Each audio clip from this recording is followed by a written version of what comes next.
আমাৰ অসমৰ ৰাইজে CM ছাৰৰ পৰা কি বিচাৰে আমাৰ অসমত হিন্দু মুছলিম কৰাটো বিচাৰে নে আমাৰ অসমৰ গুটে ৰাস্তাবোৰত CCTV কেমেৰা হোৱাটো বিচাৰে প্লিজ মোৰ ইয়াতে কমেন্ট কৰি প্ৰথমতে আপোনালোকে জনাওক আমি কলকাতা ৰেপ কেছটো আমি সদায় নিউজত দেখিয়ে আছো কিন্তু এতিয়া মই অলপ আগতে এটা নিউজ পালো আৰু তাত গম পালো যে আমাৰ নগাঁৱত ৰেপ হৈছে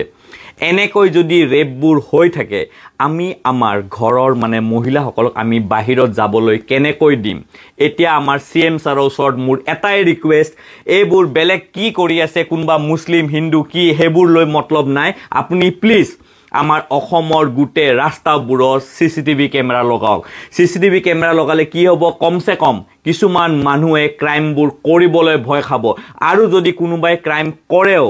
তাৰ পাছত আমি হে কালপ্ৰিট জনক হে একিউজ জনক আমি ধৰিব পাৰিম ইজিলি টিউশনৰ পৰা আহি থাকুতে ছোৱালীজনীৰ ৰেপ হৈছে এতিয়া আমাৰ ঘৰৰ ছোৱালীসকলক যদি টিউশন কৰাব কৰবা যাবলগীয়া হয় আমি এতিয়া দেখোন টিউশন পঠাবলৈ আমাৰ ভয় লাগিব হেকাৰণে CM ছাৰ আপোনাক মই বাৰে বাৰে ৰিকুৱেষ্ট কৰিছো আগতো মই আপোনাক ৰিকুৱেষ্ট কৰিছো যে CCTV কেমেৰা আমাৰ গুটে ৰাস্তায় লগাওক যিবোৰ জায়গা ধৰকচোন MLA সকলক দায়িত্ববোৰ দিয়ক CCTV লগাব কাৰণে গলিয়ে যিবোৰ গলিত ধৰকচোন মানুহ নাথাকে হেবোৰ গলিতো আৰু CCTV কেমেৰা থাকিব লাগে নিউজত দেখিয়ে থাকো সদায় আমাৰ কিবা অসমত কোনবা ছোৱালীক কোনবাই এবিউজ কৰিছে কৰবাত ৰেপ হৈছে ডেইলি দেখা পাও কিন্তু এতিয়াও যদি আমাৰ CM ছাৰে ষ্টেপ নলয় তেতিয়া কিন্তু বহুত দেৰি হৈ যাব